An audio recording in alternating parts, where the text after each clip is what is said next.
All right, what last week we talked about bread, right?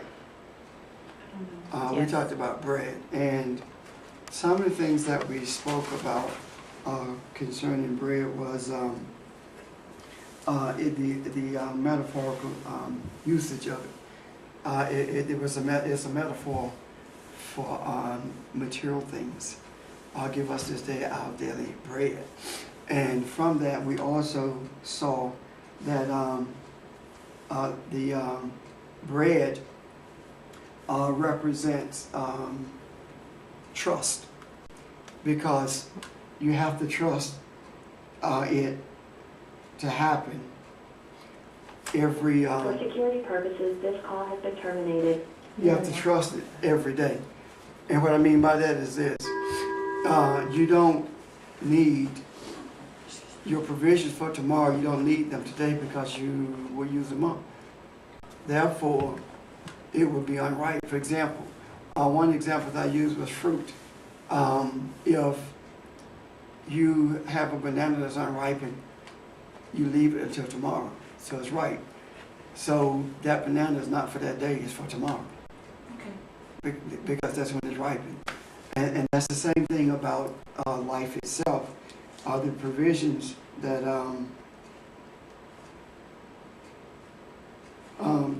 that's George asking what we're broadcasting. The provisions that we seek should not be provision for tomorrow. It should be just today. In other words, I think I used one example you gave me, Evelyn, about whenever you live in the now, everything goes smooth. It's only when you start thinking beyond that moment about how things are going to be or what you're going to do, that kind of thing. Mm-hmm. That's when things begin to get topsy-turvy or unbalanced. And we also talked about bread being reverenced in the East, because it is seen as the basic substance of life that the Creator provides for us. It is a basic substance that keeps the human alive. And if you really think about it, bread plays a major part, especially in the East, in the lives of the people in the East, or in the lives of indigenous people. The bread, when you think about also the origin of it, behind the bread, we talked about the idea of the grain, the seed, the ground, the rain, the sunshine, the Creator. So everything goes back to the source. And by virtue of using that metaphor, the Creator simply saying to us, take no thought for tomorrow, because everything that you need is already prepared for you in this moment. So I'm trying to think see if I missed anything. The only reason we start considering what we want to do tomorrow or have expectations for tomorrow is because we perceive lack. And if we perceive lack, then that in itself is indicative of our not trusting the Creator, because the scripture clearly says, because Yahweh is my shepherd, I have no lack. And when we think about lack, it does not have to be in the area of material things. It can be in any area of our life. Anything that we seek to bring into our life beyond the moment where we are is an indication of our feeling that there is something lacking in our lives. And we talk about that. We say until you are able to live with yourself, or until you know yourself, you're not ready to bring someone else into your life. But there are so many people who try to fill what we call a void by bringing someone else into their life, and only to find out that the void is still there. It's only a temporary fix. But if we were to take the opportunity to figure out or to understand what the void was missing or what we perceive to be missing, then we ourselves could fix that. The other thing is that when we think about materialism and the overwhelming desire for it, and people being identified by what they own or what they possess, we also have to understand that you don't have to be wealthy or rich, materially rich, to be greedy. You can be poor and be greedy. The greed of poverty is when there is a desire to acquire wealth, regardless of what you have to go through in order to get it.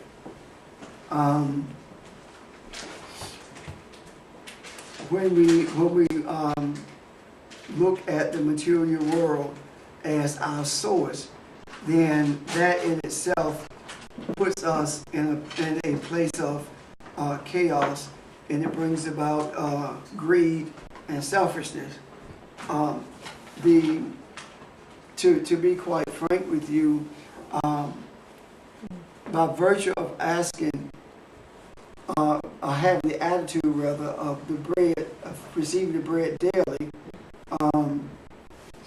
we are recognizing the source. Because if you really look at the tenor of what's written in this Matthew 6, what we call the Lord's Prayer, when you look at the tenor of it, it never talks about I or you. It always talks about the Father and our or we. It's given us. So the sustenance that we are seeking is not just for me and my household. The sustenance that we are seeking is for us, and the us is the whole of mankind. So those are some of the things that we touched on last week. If we can see this as the development of an attitude, as opposed to a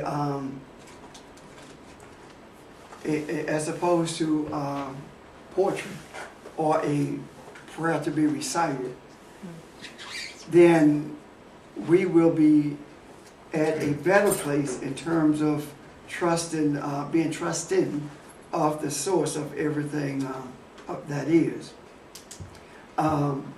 Everything that we see, regardless of the holy book in which we see it, there is always the creator, the deity, is always approached from a place of trust. It's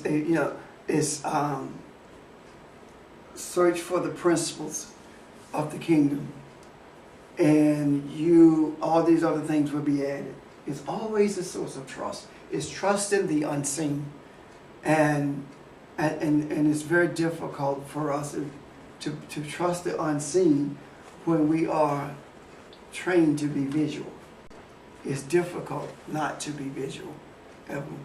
You're right about I want to go back a little bit when you were talking about how we recite it. Yeah. And when we recite it, there's no feeling. It doesn't resonate with us until we really feel it. You're right.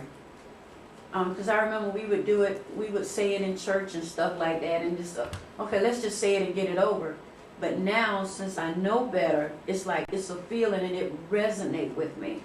Truly, the Lord is my shepherd; I have no lack. Yeah, and see, that's the attitude, as opposed to a poetic rendition of something that was written. Right. You know, that if your attitude is Yahweh is my shepherd, you understand what a shepherd is, then you realize that even before the sheep goes into the pasture. The shepherd has already been there to make sure that there are no poison plants, and that the area is capable of supporting the sheep, the herd that is going to bring into that area. So, in other words, the way has already been made. Everything is already there. So if you can see yourself as the sheep and the pasture as tomorrow, then when the sheep get there, everything is already there. So they don't have to bring anything to that place. It's already there. And we if we think that way, if we act that way, if we talk that way, then we can avoid the transgression of greed and manipulation. And because, I mean, how many times are we made aware of people who purposely manipulate in order to get their way? And again, greed is not just assigned to the 1%. One of the reasons it is so difficult to get people to vote or to accept an awareness that they are voting against their own self-interest. One of the reasons, because they're greedy. They think that they're going to get what the 1% has, and they've been convinced of that. And greed and manipulation holds them right where they are. But when you take those blinders off and you begin to look at it from a perspective of the us, and give us this day, then you can see more clearly that the whole system is rigged against you. So your dependence is not the system. Your dependence is on the source. I read in reading the understandings of some of the writings of Adam Smith in economics. One of his struggles was to figure out a way to value a product. Because I think it was Locke who he valued it on the basis of the product itself, but Adam Smith was based upon labor, profit, etc. But my point is that there was a struggle with that because there was more of a focus on the things as opposed to the source of the things. And when you focus on the things as opposed to the source of the things, then you begin to lose sight of who you are. And now all of a sudden your identity is tied to material things. And if your identity is tied to material things, when you lose it, you jump out the window because you have no life. Does that make sense? Yes. So that's some of the stuff we talked about last week. Then we also talked about that the fear of lack brings you lack. When Joe said the thing I fear the most came upon me. Whatever you fear, the reason it comes is because you bring it. The vibration that you send out there is the vibration that comes back to you. You understand what I'm saying? Yes. We say the way we say it is what goes around comes around. Whatever you put out comes back to you. Yeah. Whatever you do unto others, that kind of thing. It's the vibration. Whatever the rhythm of your thoughts are, that's the rhythm that comes back to you. Does that make sense? Yes. Okay. You seem like you're puzzled. No. Okay. I'm just thinking about what you're saying. Okay. So if we don't want to attract lack, then we cannot perceive ourselves as having lack. You have to believe that everything is already provided for you, bottom line.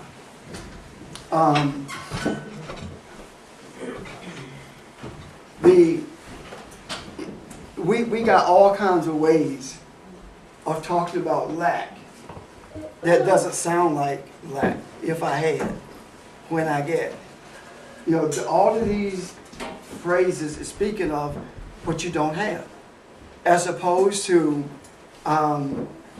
actually holding on to something that most of us learned so long ago that we don't remember when we did learn it. And it was, be thankful for what you have. And that simply means be thankful for what you have and don't even consider what's not there. Because everything you need is there. That's how we got through. And most of us did not realize, did not think that we had a lesser economic state when we grew up until we got older. And the only reason we felt it then is because we compared it to someone else. So it's not, it's not the accumulation of an abundance that makes you wealthy. It is the recognition of the source. And I'm not talking about material wealth necessarily. I'm not saying material wealth is wrong. But I am saying that to focus on it is. When Jesus said that he came that you may have an abundance of life, if you look at that word life is not talking about stuff. It's talking about the life energy. It's talking about light, enlightenment. It's talking about the power and essence of your being. That's what he's talking about, an abundance of awareness, an abundance of understanding of it. That's what he's talking about. He's not quantifying it in terms of how much you have, how much you don't have. That's not what he's saying at all. So we have to actually change the way we think about our current status, or the way that we act in regards to it. And I'm not saying that, and I've heard this taught many, many times, that you have to act like what you want to be. In other words, if you have to live in your mind, if you want to be wealthy, that's how you have to live, in your mind, in order for you to have that.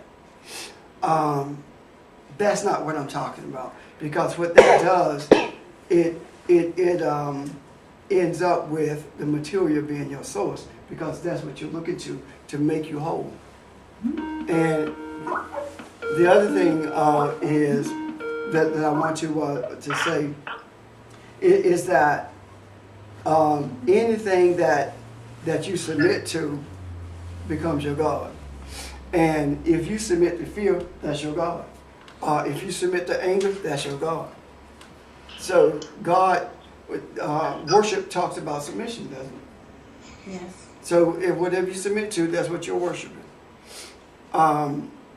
We talk about emotions as if we know what they are. For example, we can readily say, and I think I talked about this last week or the week before, that if we talk about the idea of love itself, right, then we can't explain what it is. But we know when we experience it, sometimes, half the time we think we experience it and we're not. You see? So, because we're not still long enough to allow ourselves to filter through it. The same thing with anger. We don't think about what anger is. We just think about anger as being something negative. Well, not until we talk about anger with Jesus, of course. Then it's righteously angry. Yeah. Yeah. Anger is something that causes you to forcefully move in one direction or another. Anger can move you down a pathway to strengthen you, or anger can move you down a pathway that weakens you. Anger can move you to a place where you take inventory of yourself if you step back from it, or it can move you to a place where you lose sight of self. And then at the end of that emotional period, you ask yourself, what in the world have I done? You see? Yeah. But if we recognize that the source of our bread is the creator of everything that is, if we recognize that that bread is just not talking about food, it's also talking about spiritual food, which is balance itself, which is enlightenment. Enlightenment allows us to respond as opposed to reacting, which brings us to a place of balance, and it also allows us to be a positive, enlightened mirror for those with whom we come in contact, or with those who cross our path. I used this as an example before, when this lady stood in my face at this particular church where I was pastoring, and just cussed me out. And I just stood there, and I mean, she literally cussed me out. And all these people standing around, trustees and people standing there. And when she finished, I just asked her, "You finished?" She said, "Yes." I said, "Okay, I'm gonna pray for you," and walked off. And they were mortified. They wanted to tear her to pieces. And I'm like, I'm okay. Now, that doesn't mean that I've been like that all my life. It just happened then. And so what happened? That same person ended up viewing me differently than she would have had I responded or reacted to what she was saying to me. And it also changed the mindset of those who observed the whole encounter. So that's what I'm talking about when we talk about the mirror image. Okay? Are there any questions? And I know that probably this whole idea of the earthquake last night is on everybody's mind. I know that. The earthquake last night. Yeah. What does it mean from the other realm? That kind of thing. Yeah. I'm gonna leave it on your mind. We want to talk about forgive us our debts as we forgive our debtors.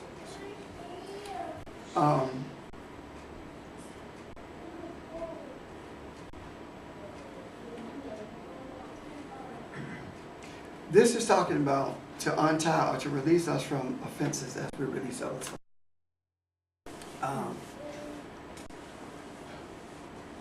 Well, let me stop. Let me back up. Evelyn asked the question about what does all this mean, right? Yes. All this being Right. All this meaning, the rain, the sleet, the snow, the earthquake, etc. All this stuff happening in sequence. Mm-hmm. If you look at whether it be the scriptures in terms of the New Testament, 7 other scriptures, or other indigenous people, all these things mean something beyond the physical realm. And we've experienced a tremendous cleansing. I remember when I was a little boy, my grandmama was part Cherokee, and what they believed was that snow meant that the gods was cleansing the air for the coming season. And as I got older, I would hear people talk about the viruses being released from the air with the first snow, so you don't eat the first. So all of it began to make sense to me, to a little bit, but at that time I was like, okay, right, cleansing the air. But now it does make sense that is taking stuff out of the air that should be there. The earthquake that was experienced last night, I believe it was indicative of where we are in terms of what we call time, or the space that we currently occupy on this spiritual journey, because it talks about, the scripture talks about at that point of time there will be earthquakes in diverse places, in places where they are not normally experienced. And this is a place where they're not normally experienced. So, plus, go ahead. No, I mean, when they talk their way down, there's a website you can go to. There are a lot more earthquakes. Oh yeah, of course there are. It's just a little bit of You know, little nudges and you go, ah, okay. But see, I'm talking, it doesn't talk about that. It talks about the ones we experience. There were 13 earthquakes in South Carolina last year. But you didn't feel them because they were like 2.1. But they were earthquakes. So to me, it's if it's not being experienced, it's a build up to an experience. And now we've experienced it. So where do we go from here? I have no idea. I have no idea. And I believe that everything is connected. I believe that everything that we do, that we say, that we experience has some type of bearing on or connection to the journey that we're on. I believe that. And the funny thing about it is that seemingly the more educated we have become, the less we pay attention to the connection between the things of nature and our natural, our lives. We disconnect from those things. But the indigenous people never disconnected from those things. And they still hold on to those beliefs. And I think there's a lot for us to learn from them. Oh, we're educating in a different way. I mean, it's the same word, but if their education is bringing them closer to their natural environment and ours is Further away. making us be able to be objectively detached, then That's what the danger is. That's why the Mayans wrote what they wrote. If you're objectively detached and you remain that way, then time ends as we know it, and destruction is impending. However, if there is a desire to be attached to nature itself or to the spiritual, to be aware of it, then there is opportunity for a change to take place without destruction having to take place. So and I do believe that the Mayans knew what they were talking about. I do believe that the Hopis knew what they were talking about. I believe that all the indigenous people knew what they're talking about. And the reason I believe that they knew what they were talking about is because no one to this day has been able to explain how were they able to map the universe without having telescopes. But they were able to do it. And the reason they were able to do it is because they realized that the universe was in them, and they were in the universe, and they could see it. And our eyes are on the pages, as opposed to being on this the environment around us. We don't look at the environment around us. Our eyes are on the pages. And I'm at a place where I would rather hear a scientist explain things than a theologian or a historian, because it makes more sense to me to hear it from a scientific perspective than it does from people who put their own spin on it or gloss over stuff, as opposed to saying, well, I don't really understand that. But we experienced 6 weather changes. It was... Events, 6 weather events. 6 events. And what does 6 represent again? Man. Because it was and I'm not going in order, but it was rain, sleet, snow, ice, sunshine, and the earthquake. Yeah.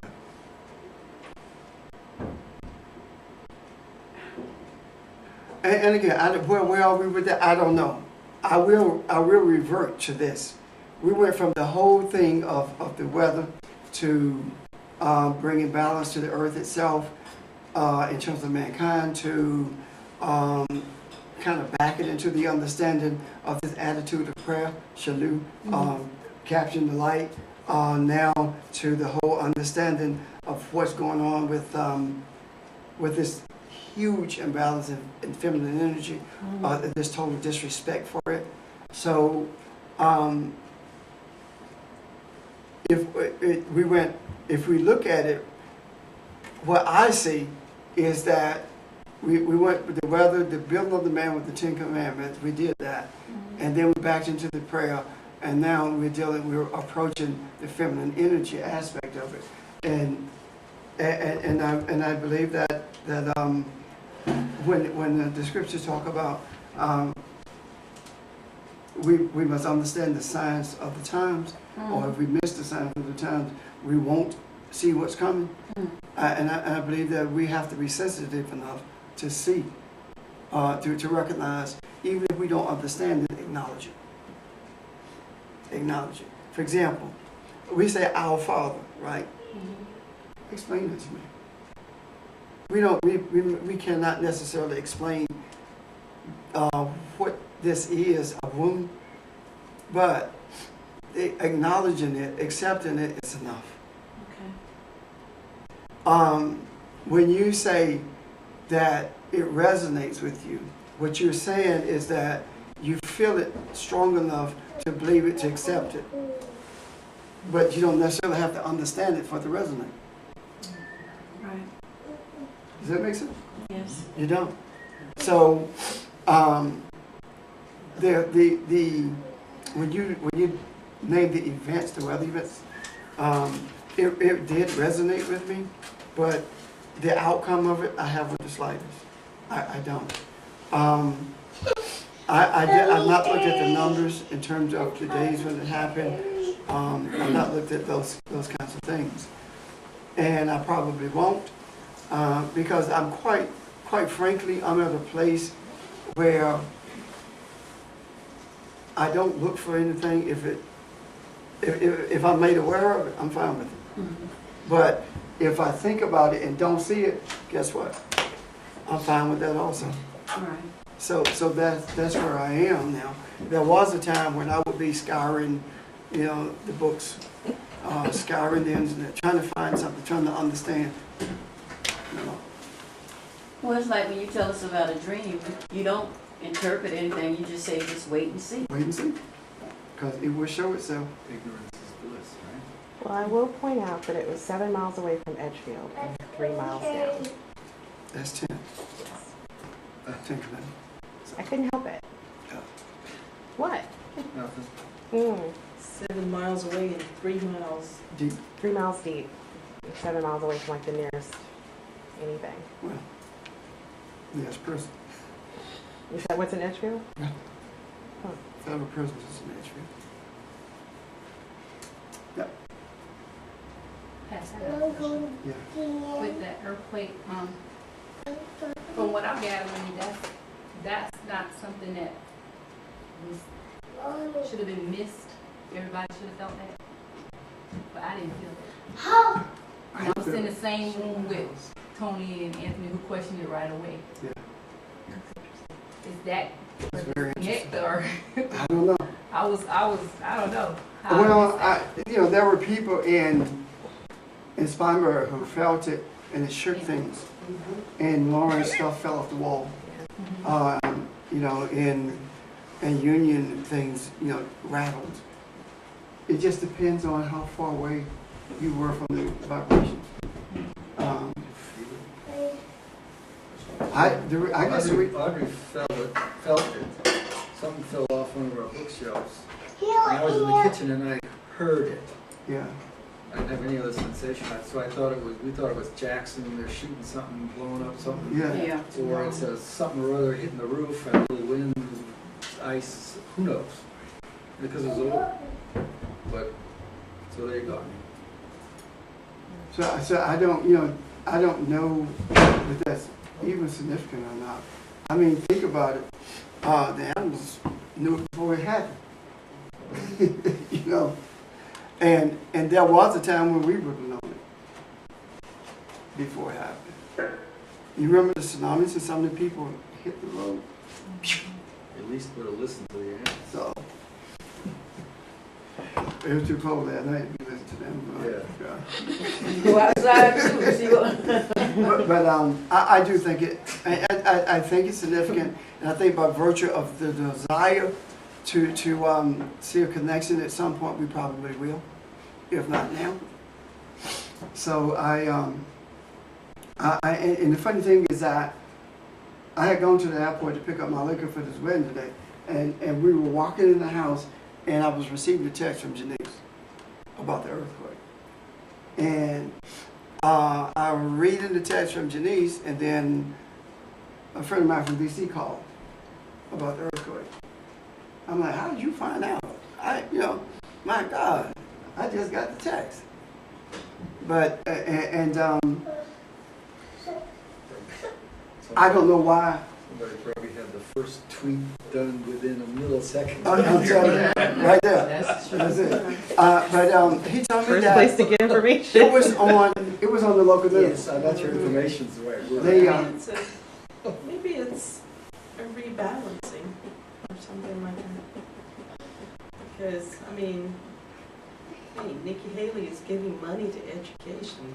Oh, I think- That's certainly a rebalancing. Oh my goodness. I knew that happened.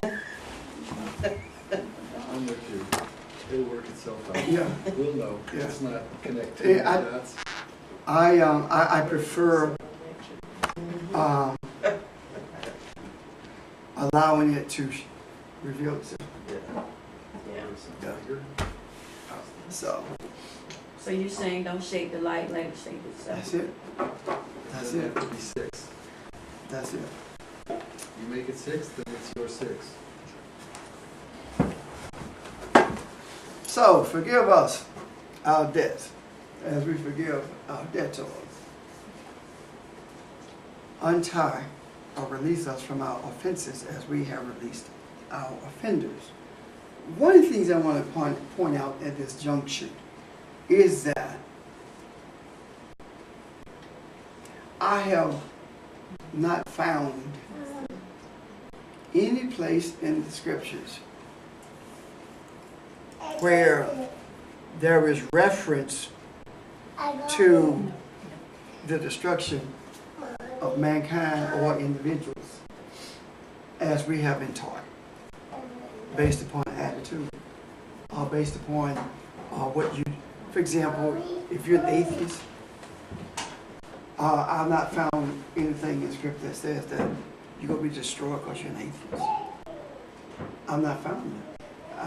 I found the teachings from theologians, but everything in the scripture that I have seen is geared toward making you aware of who you were created to be, period. Regardless of the journey that you have to take or the number of lives that you have to live. But that's what it's replete with. This use of the word atheist, it just always,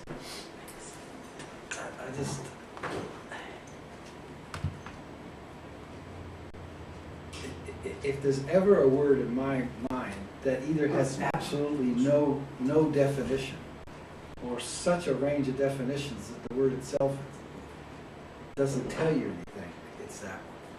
And when you ask most people, I was listening to Lewis Black, who occasionally I like to listen to. He's kind of rough and raw, but there's something in the core of his humor that's, anyway. He wrote a book on religion. He was asked to write a book on religion, he wrote it, and I've been listening to the audio tapes. And even he basically says he doesn't have a sense that the way we define God, etc., is anything like the reality. But he's had experiences, one on LSD and another one just on a particular day. And if there's a guy that you would think wouldn't, it might be him. But the profound sense of being connected to everything that he had through that experience was enough for him, at least where he is in his life. So he wouldn't call himself an atheist. But Bill Maher would call himself an atheist. So Because he feels connected to nothing. Who? Bill Maher. Well, he just works at it so hard, I think. So that's the But then then that's what you're saying. A most common or most valid definition of the use of a term would be not to be able to define something, but to have a sense that there's absolutely no connection. no connection to anything greater than you. You came here There is no deity, there is no force, there's no power behind anything that is. And if I think from the perspective that we discuss here, that's just sort of the height of Selfishness. Selfishness, self-indulgence, whatever you want to call it. And it's just absolutely blocking out anything. And the other people I listen to, when you hear them speak, they're just really using the term to counterbalance established religion most of the time. Well, when I read, I can't remember the website, but there is a website that was set up, I believe it was in Tennessee, based on these people who were clergy, and now they're atheists. Oh, I know those people. Huh? Yeah, I know them. And I can't remember the website, but anyway. It's like a support group for like pastors who are done. Yeah, I'm done with this. I'm Burned out. No, sir. No, Not like burned don't out. believe in God. I Don't feel like the believe in whole God. thing is a sham. Like they came out of the church and It's hocus But pocus. you see, Yeah. I could get into an argument with somebody and use the term atheistic in the context of established and structured religion as most often we know it in its practice. And they don't As a believe counter to it. that. And they That's don't. not a profound, really deep exploration of what's behind that. But theirs is. Believe you me, theirs is. Theirs is a profound belief in what's behind that. Theirs is not just, I'm done. Janice used the term, that's how they started out. I'm done with this, and then they began to search. And they ended up where they are because of the research that they did. They are just like Beer Moore. They don't believe that there is a connection to anything, that there's any power behind What do you mean, what anything that research they did? What research? What they did, they could not find anything to prove that there is a deity anywhere other than that we just here. And when you die, you die, and that's it. But no one explains that. Well, and I know why they arrive at that, because of the overarching this description of what God is, or what a God is. I can understand how they arrive at that, but because they don't take into consideration if there's an aura of real energy, then what happens to it? Because it cannot be created nor destroyed. So what happens to it? And if it just becomes stagnant, then what is it that stimulates it so it's no longer stagnant? What causes it to be able to speak? What causes it to be able to bring life to its body? Those kinds of things. And I really don't want to get off into that discussion, but I just lost the track that I was on when I brought the term up. about different types of atheists. No, prior to that, before the word fell out of my mouth. Atheist. We were forgiving debtors. Oh yeah. I'm trying to figure out the earthquake. No, I wasn't going there. I was done with that. No, you leave me alone about the earthquake. We're gonna let it take care of itself. I'm just saying. What I was talking about was when you. Oh, I know where I was. I was talking about there's nothing in Scripture that shows that there was a destruction of mankind in any way whatsoever. It's always a redemption. And if you really look at these verses from the perspective of a developed attitude in reference to a womb or the deity or the source of everything that is, and let me put a pin in that. I have no issues with whether you call it the source, the universe, the light, or whatever, because no one actually knows the name of it anyway. And if you did, you would be it. So when I talk about that, I'm talking about the source makes sure does everything possible to bring us to a place of redemption. And redemption is not what we think it is. Redemption is not being a member of the church. And redemption is not being, what they call that thing, when you go up in there. Rapture. Rapture. Redemption is not about being raptured either. there is no reference to rapture the way it's explained in Scripture at all. And the only place in Scripture where they make reference to when they talk about rapture is when it's in, I think it's Thessalonians, when it talks about, and we shall be caught up in the mid-air. It's talking about being caught up spiritually. It's like being caught up in something as opposed to being lifted up out of here. That's what it's actually talking about. And even as poor as the Greek renders the Aramaic, it even alludes to that also. So that doesn't hold water. So there is always the redemptive attitude, and redemption is about being aware of who we are. That's what redemption is about. And this verse that says that our attitude must be to forgive as we are forgiven says to me that every one of us is a part of the restoration of the redemption of each other. We are a part of that redemption. There are people who get stuck in life if they have committed an infraction against someone in their own mind. If they have not been forgiven for it, they get stuck. Or if they hold on to something that they did, they get stuck. And being stuck simply means that you don't know how to live in the now. You don't know how to move beyond that point. You don't know how to accept whatever transpired as an opportunity to strengthen you, opportunity to move you forward, an opportunity to bring you to a greater awareness of your purpose. Not purpose. A greater awareness of who you are in this realm. So the idea of forgiveness is extremely important. Because without it, everything else just falls apart. Everything. The two things that are major is the kingdom and forgiveness itself. Without the principles guiding us, and without the concept of forgiveness, everything else just falls apart. So when we look at this, we're going to look at it in depth. The idea of debt. Actually, in this particular verse, when it says "forgive us our debts," it's a metaphor for sin. Or the same word could have been sin, or as error, guilt, fault, mistake, or transgression.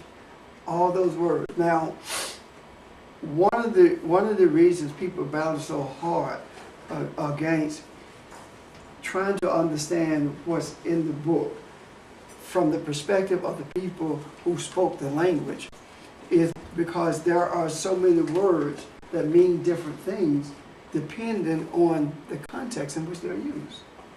And that is simply unacceptable in the English language. It is this, and that's what it is, period. It does not matter how it's used, that's what it is. But that's not the structure of the Hebrew, Aramaic, or most Arabic for that matter, and most Eastern languages. So when you look at debt, it carries different connotations. Now, the thing that gets us is that when we look at debt as sin, everybody go, ooh, church folk especially go, I'm not a sinner. But when you look at it from the idea of a mistake, then there's more acceptable. You can make a mistake. But one of the things that's here that this word could have been translated as is guilt. Sin, error, fault, offense, mistake, transgression, all those travel the same road. But guilt doesn't. Guilt stands out to me in that. Okay. Because guilt is not talking about something that you did as much as it's talking about something you hold or blame yourself for. You see what I'm talking about? Yeah. So that's what I mean when I say that it depends on the context in which the word is used. And in this context, the word that is talking about mistake or transgression or sin or error. And that, of course, means sinners, offenders, or transgressors. But the word, the actual word in the Aramaic for sin, hataya, no, it's haktaya, it means to miss the mark, or to make a mistake, or to mistake, or to do something unintentionally. Now, please understand, it means to miss the mark, right? But it also means mistake. Mistake is something, it's an unintentional transgression. Missing the mark can be intentional. So it covers all of it. Whether it's intentional or not, the forgiveness is there. Does that make sense? And it has to be on both ends. I use this term a two-way street very loosely, because if I am forgiving Deborah, I'm forgiving me also. Because whatever she did that I saw as a transgression, I drew it to me because I needed it. Might not know the reason, but I drew it to me. And it gave me opportunity to not only free me from whatever that is, but also to free her. Can you see that?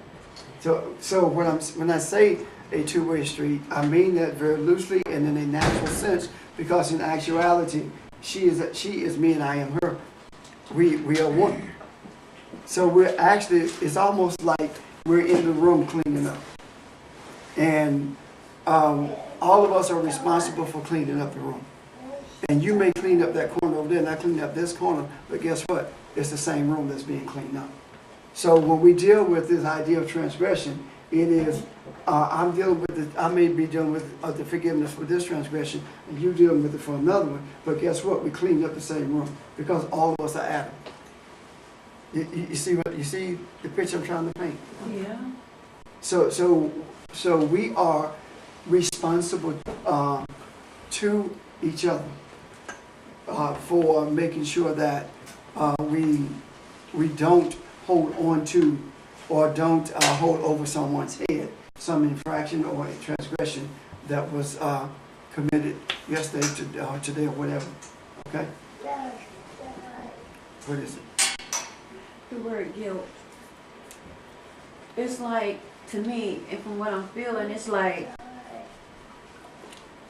that's a heavy word. Oh, most definitely. And it's like it called that same word or that same attitude can cause you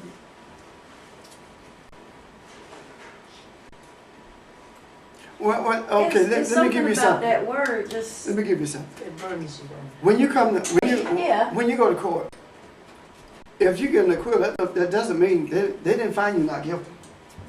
They acquitted you. It didn't mean that you didn't do it. It meant that they could prove it. So the guilt can still be there. But this, when we talk about guilt from a spiritual perspective, we're talking about a burden that you carry. and that's why I'm saying it's heavy. It's That you carry. yeah, it's something. Unnecessarily. And I know it has its place, but it can cause you not. It can destroy you. It can kill you. Yeah.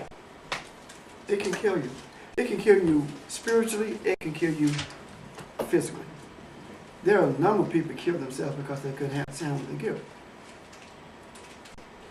I mean, look how many people go to prison for doing stuff and kill themselves when they come face to face with the accident. So, and that's because of how we deal with forgiveness. We see forgiveness depending on what it is.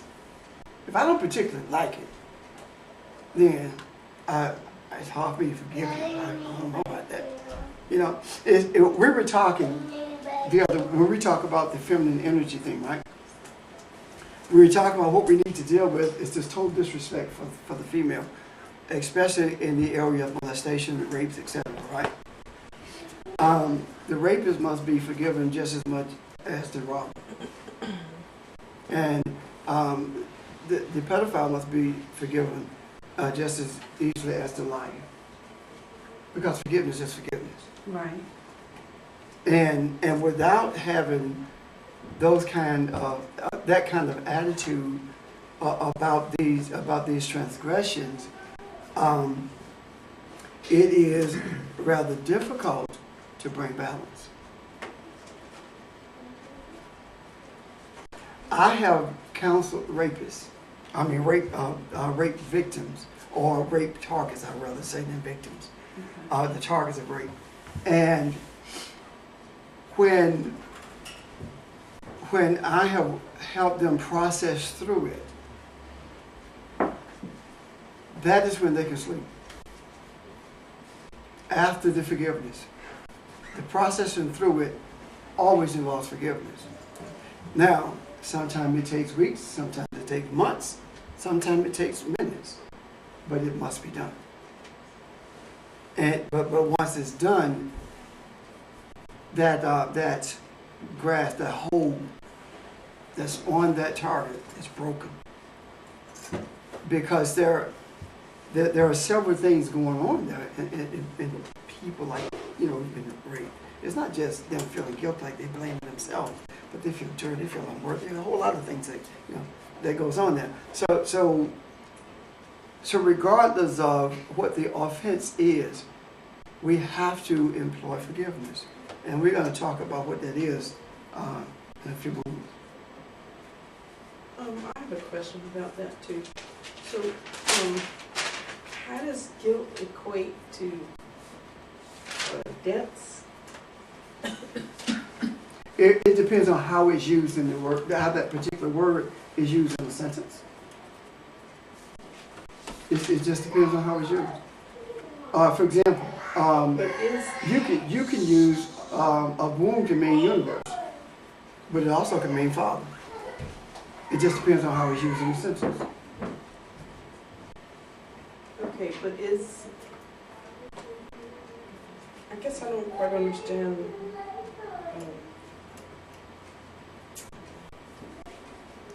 Well, the sin is the sin, but what is guilt? Guilt is when you blame yourself for the sin. It's also part of the sin? It's part of blaming yourself, pointing the finger at yourself. If I had written all the words that word that's translated as debt can be used as metaphorically or figuratively, I could have written 30 words. Mm-hmm. That's how fluid the language is. Mm-hmm. But I think in the sense of what I was talking about, you could probably put some of those words on the wall and connect lines to them, in other words, to see how they're interconnected and all that. So maybe in answering quickly her question, in a sense, guilt is part of the sin, in the sense that sin is error, at least in the sense that now you're giving another quality to the error. You see what I'm trying to say? If I use that as guilt, then you forgive yourself as guilt just as you forgive others for guilt. No, that's not quite what I'm asking. I'm asking.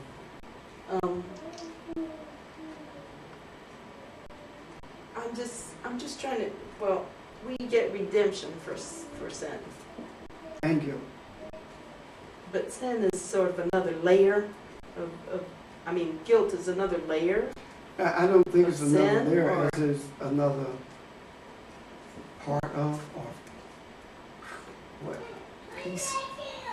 But can't you say, in a certain sense, in the context of what we've been saying the last hour, guilt is in a sense creating another error.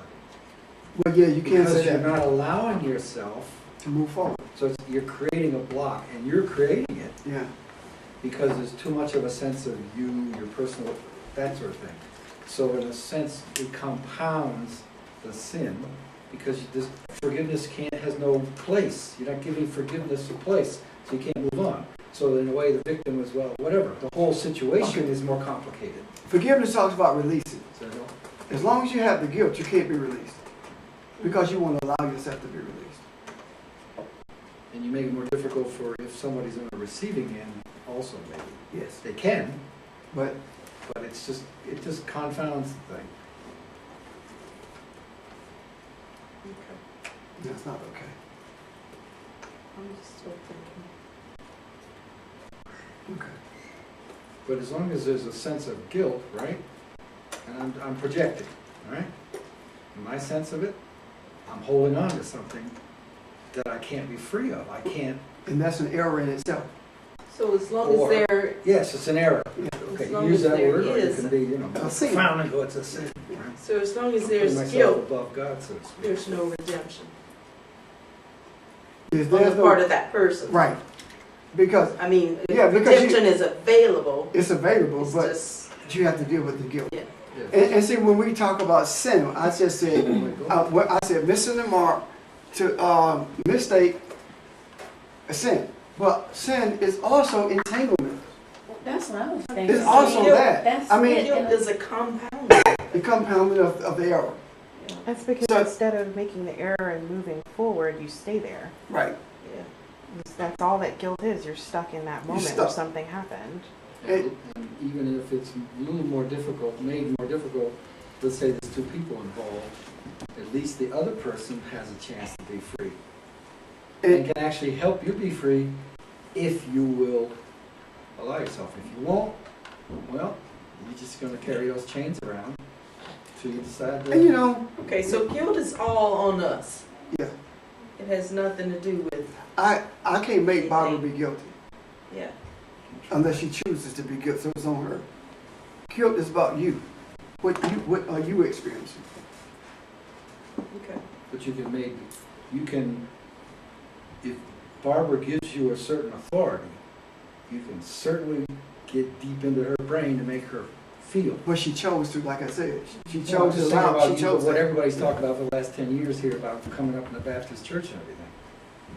The word guilt doesn't fly around in the middle of that conversation, what does, right? Because they're making you feel a certain way, and if you don't feel it's naturally to act that way, then you feel bad about it, you feel guilty about it. Why can't I measure up? Because somebody's made you feel until you go and say you have no authority. That's a heck of a statement when you think about it, but it's real. Because what you're actually saying is that it make you sin. That's what you're actually saying. You're taught to sin. You're taught to be guilty. Yeah. Well, look at, what does everybody say who grows up? You take all this South Carolina, unfortunately, and its history of why a spousal beating and all that. Where's it come from? What, 95 times out of 100, if not more? Somebody's own history. It's perpetuating that. So they've had that guilt, and look at what that created in their world and others around them. So We- what you're saying is they're teaching the opposite of redemption. Yes. That's what you're saying. Yeah. You just said, you just trying to be safe. That's what they say. It just I'm trying to increased, wrap right? my head around it. Yeah. Don't take responsibility for that. So they teach us to be guilty. So they're teaching us that we can't be redeemed. It's actually, it's really psychotic. Because they teach you to be guilty until you come back so you get rid of the guilt. So they teach you to be guilty some more. So who's Yeah. the Antichrist? So Say that into the room. Which leaves the room. initially, You are. just in case it strikes, right? But But really, when we look at it, all of this, what we are saying, all this happens, this attitude happens at the same time. It can't be broken to pieces. That's why it's so difficult to understand when I talk about debt without talking about forgiveness at the same time, what both of them mean. And I'm trying to get away from this guilt thing. Well, but isn't it also what occurs to me, and I was reading a book last week about Native American fundamental sort of beliefs. And there's a sense that, and this is something where either if you take it to the level you call it tribal or community, by being so individual, we compound, we make it so much more difficult to be free of these things. If you lived in a community, and even if you're not connected to the universe, if you're connected to a community, people you know, friends, and there's a genuine sense of communal caring and sharing, the individual's not lost in that, I'm not saying that, but there's just a much more readily available sense of being free of some of those errors, right? If everybody in the community said, don't worry about it, then you wouldn't. Well, you described how I grew up. That's in a community. But the more we're, so the part of the thing in the church too is, you're part of this community, but you're all the burden is on you. You know what I'm saying? So that you can be manipulated that way. And see, the things that are listed that you are supposed to refrain from are the things that you're supposed to refrain from after you get saved. So you never feel like you've ever been saved, because regardless of what you do, you're not supposed to do that because you're saved. And it doesn't matter what kind of infraction it is. For example, you can't drink except on the first Sunday. That's why they end up sucking the wine out of those little cups after everybody leaves. Yeah. It's cereal. You can't drink it. I mean, 2 gallons too much. I mean, but that's the truth. You're right. Yeah. Sunday. Yeah, first Sunday it's exempt. But if you do it, if you did it Saturday night, that's the same.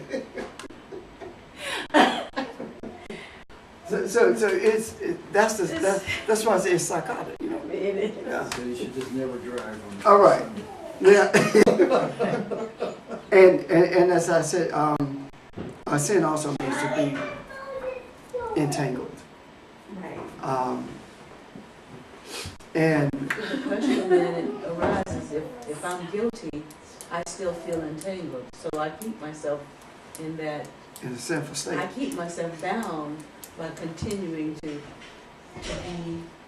be or feel guilty.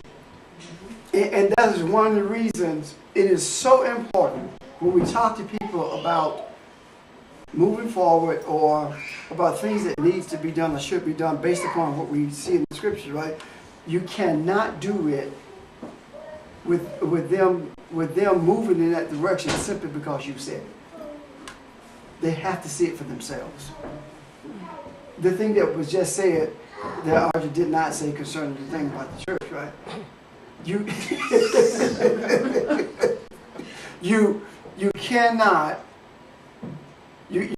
expect push people to move, from that space where they are just because you said it. It has to resonate with them, because if it doesn't, then they move. They did it for you, and they're projecting something that's not real to them, which means that they are even more entangled. So if I tell you that in order for us to enhance the kingdom or to bring light into the earth, you got to drink that water, right? Mm-hmm. And if you, I don't know about that. I've been told that we're not supposed to do that. That's how you were reared. Mm-hmm. But until you get to the place where you are settled with it, I have no right to push you to do it. I have to step back from you and let you see it. And when you see it, I don't have to be around. You drink the water. Does that make sense? Yeah, it's one of the basic foundations of spiritual things. There's no coercion. Right And here. it all relates to free will. That's It it. all relates to the bottom line, my desire. A freedom of desire. Barbara, did you just read that off of that right? No, but anyway. You found it. Yeah, I found it. And yourself? absolute force. And the other thing is this. This is what gets me. and I do want to move from this. I'll move forward. The thing that gets me is the people who believe those things will say that it doesn't take all that when they hear what you have to say, and they will question whether or not you even believe in God. They will tell you that the scriptures don't say that, but they will never talk to you. They say to each other. But they will never ask you questions. And they will never come to you and say, I don't believe what you're saying. Now, if you don't, come to me. Because if you're saying it to me, and I don't believe it, I'm going to ask you questions about it. If you don't want to be questioned, don't raise it. Because I'm going to question. So why is that? Because there is something deep inside that lets them know that this is not right.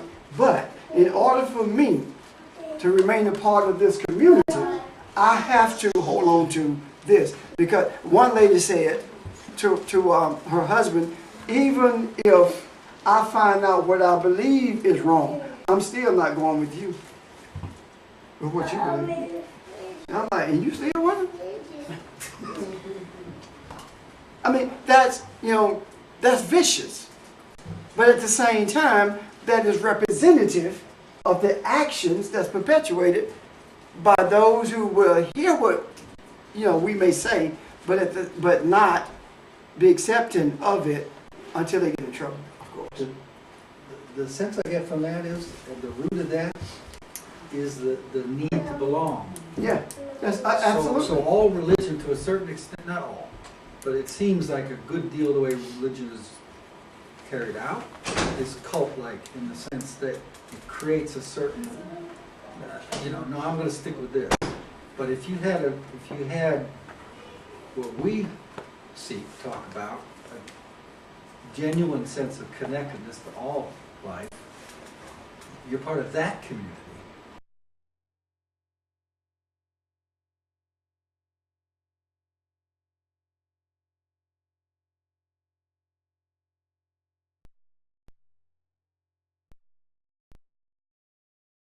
Without individuality, we just don't, we got it all. That's one yet many. We got it all. Same concept. Well, a grain of sand and a beach. We think you got to be one or the other. You can't be both, right? Okay, so anyway, where am I? Forgiveness. Okay. When we talk about forgiveness, we're talking about that word also translates as to pardon somebody, or to free, or to untie, to loosen, to release, to restore.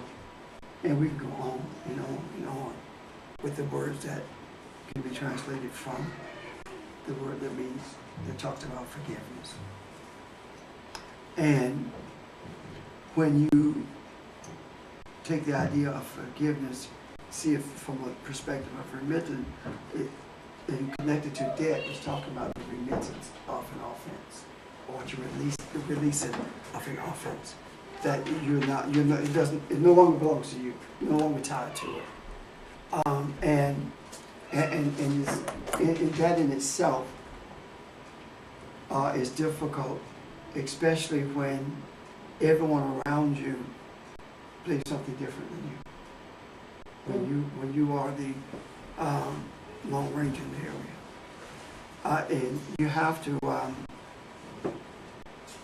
be strong enough to hold on to what you see the truth to be. And I have no issues about sitting with anyone talking about what I see the truth to be. But why do you have an issue sitting with me talking about what you see the truth?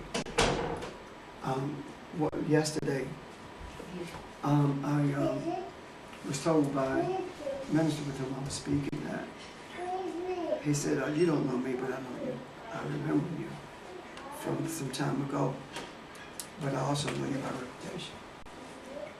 And I said, oh, so what's the reputation? He said that you're a hell of a teacher. And immediately I thought, then why I don't know you? I should know you. Because if you know something that I don't know, I'm gonna bring you to my folk every chance I get. Because I wanna know what you know. I don't understand that. Reverend Hawkins says to me, surround yourself with greatness.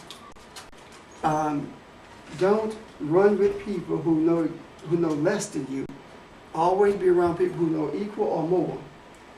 Because if you make a habit of being with people who know less than you, you become complacent and you stop learning. And that's been a challenge. That's what I do. But most people don't want that kind of a challenge because they don't know what they believe. I generally tell people to Google stuff. And after you Google it, holidays or baptism, stuff that they do, after you Google it, call me back. And every one of them, when they call me back, said, oh my God, I had no idea. I've never had one to call me back and say, what you saying is wrong. Not one. Why? Because the whole idea of what goes on week after week does not free anyone from any transgression, from any debt, from any guilt. It does not cancel anything that they feel that they are guilty of, or it does not free them from anything that they feel like they have done to someone. It does not free them.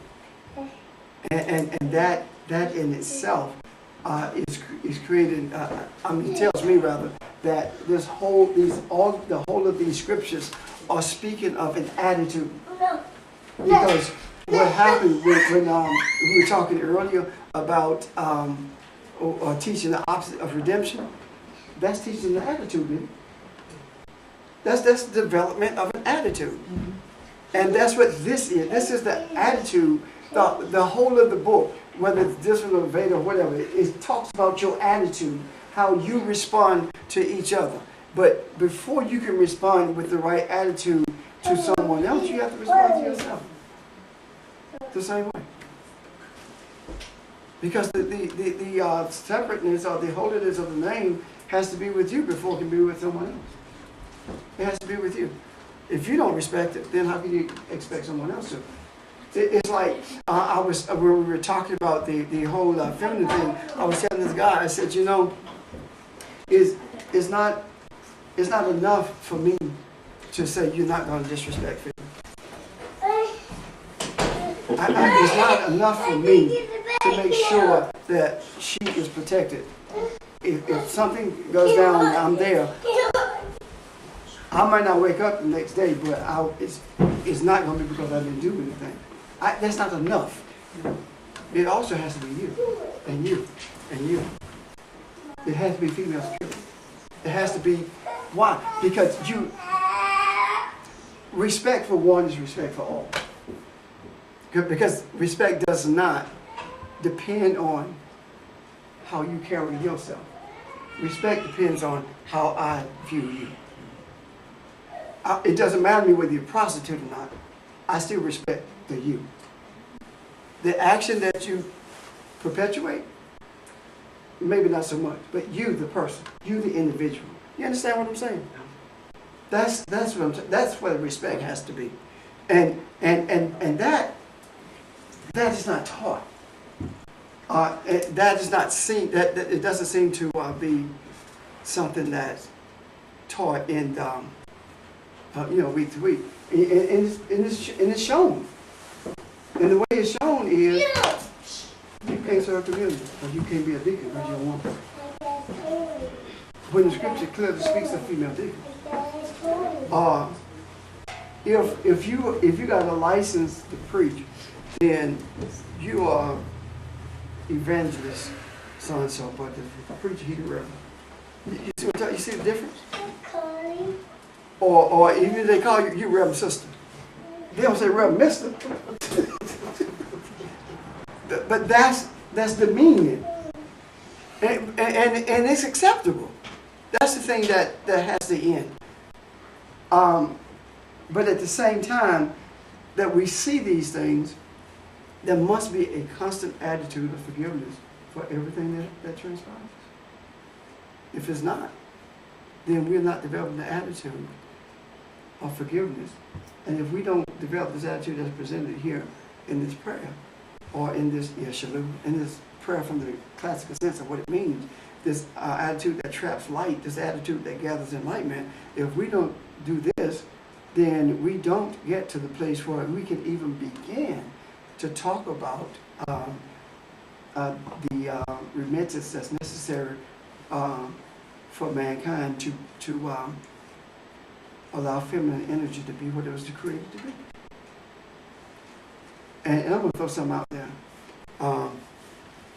Rainey and I were talking in a week, and I forget what we were talking about, but it ended up with X and Y chromosomes. The female is X, right? The male has X and Y chromosomes. Mm-hmm.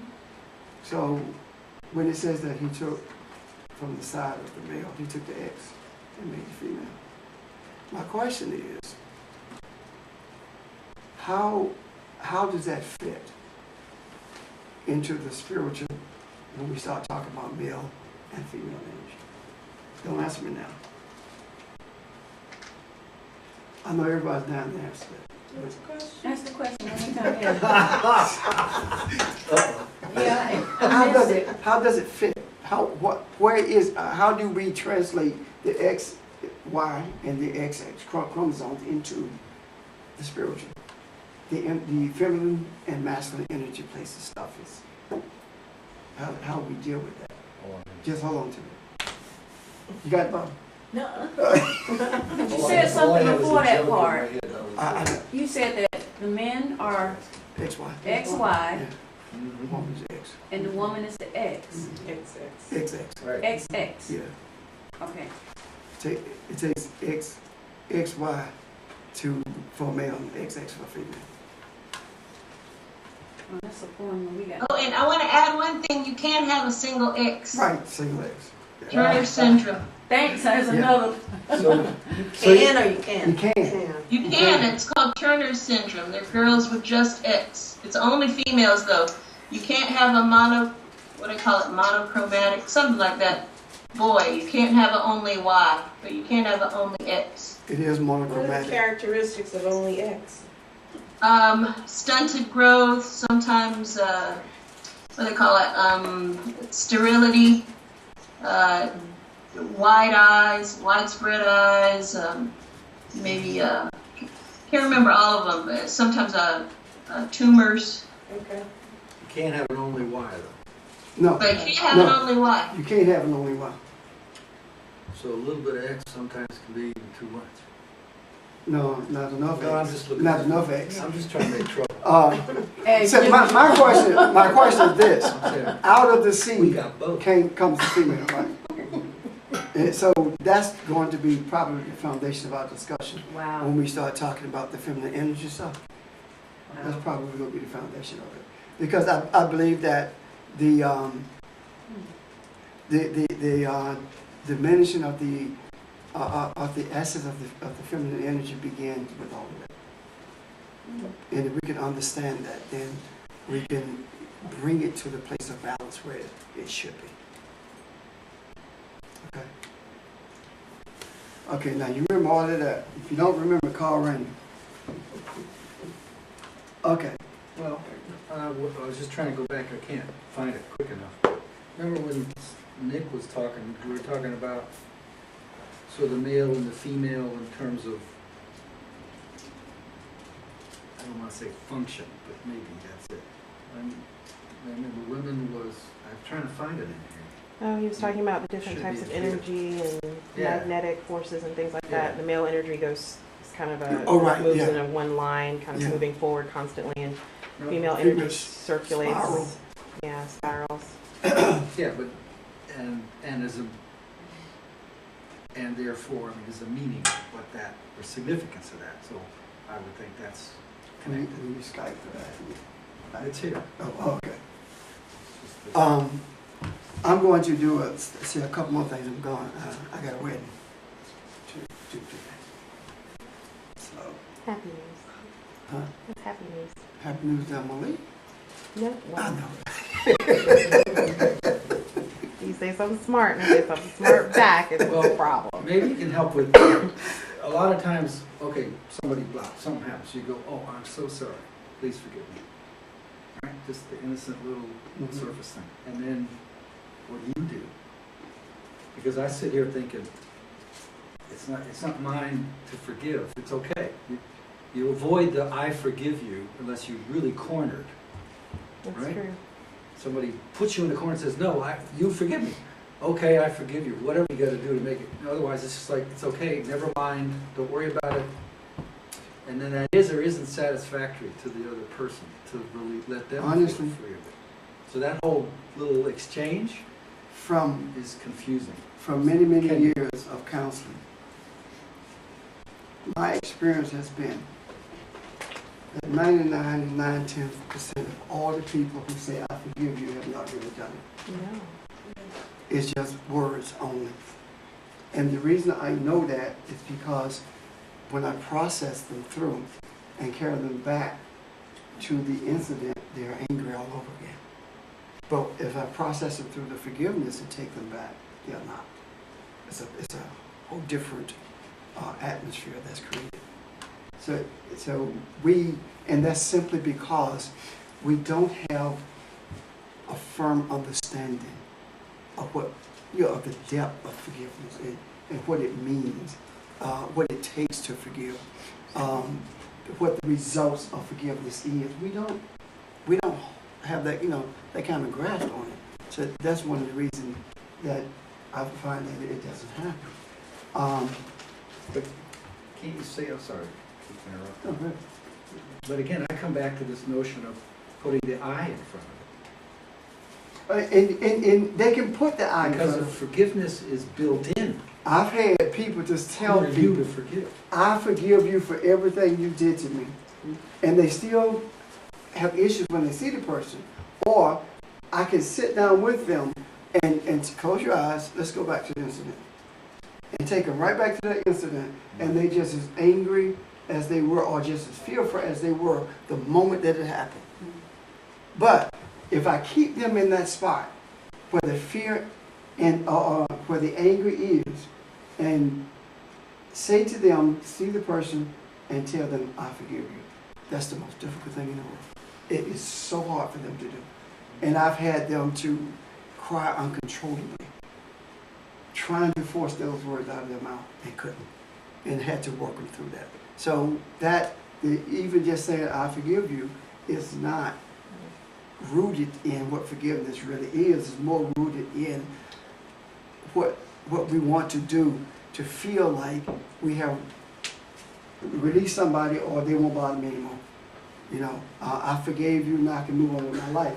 When you still experiencing trauma every time you try to sleep or every time you see the person.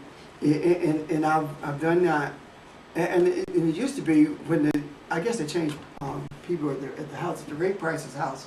And so I remember they used to call me in to do that, to process rape victims because of how they came, the end result. So when I speak of these things, I'm not saying it based upon something I read. It's based upon my experience with this whole concept of forgiveness. And I have said before, and I still believe that if not one of the most misunderstood concepts in the scriptures is forgiveness. And one of the most powerful concepts is forgiveness. I truly believe that. And it frees you from more than you will ever know. And it does not matter to me what trauma you have experienced. Forgiveness can do the deal.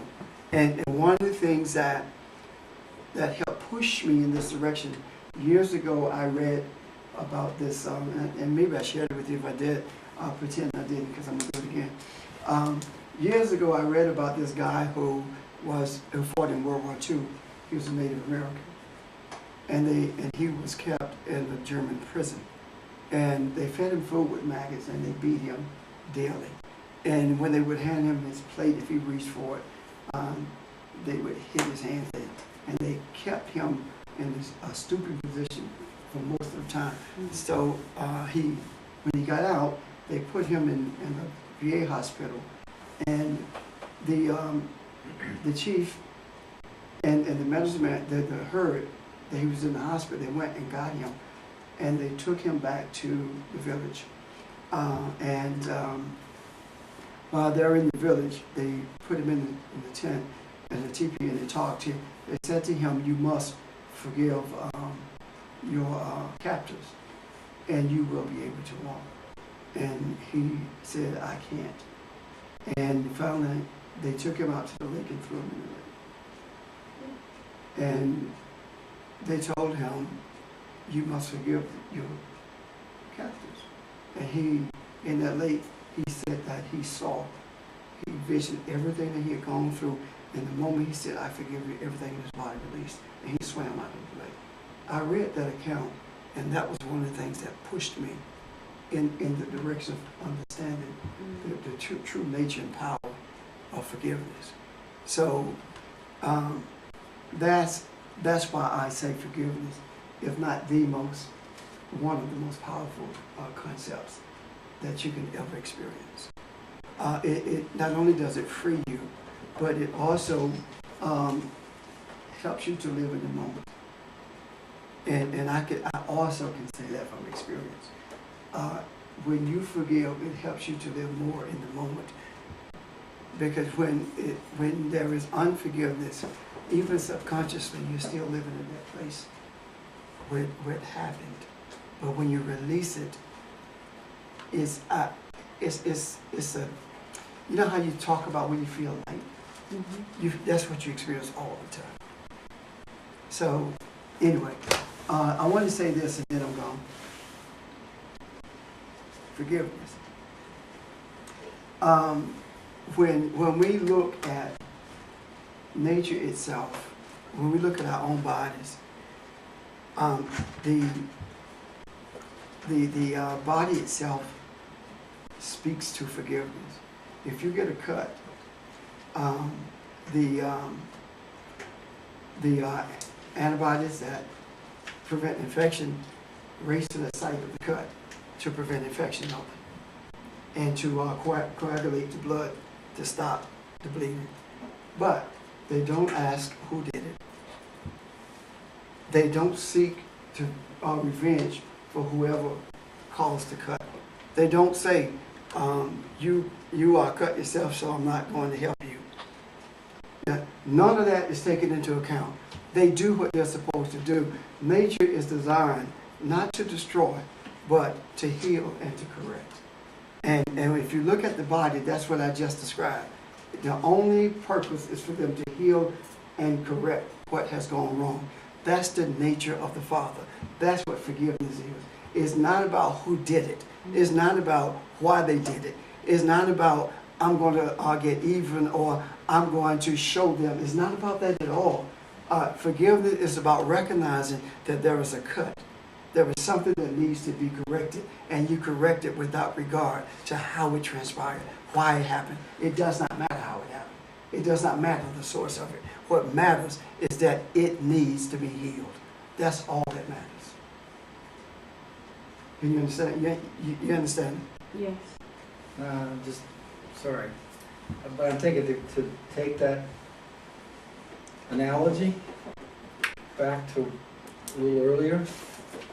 There are times when the damage is overwhelming for how the system can repair itself without question, but that's where the community can make the difference.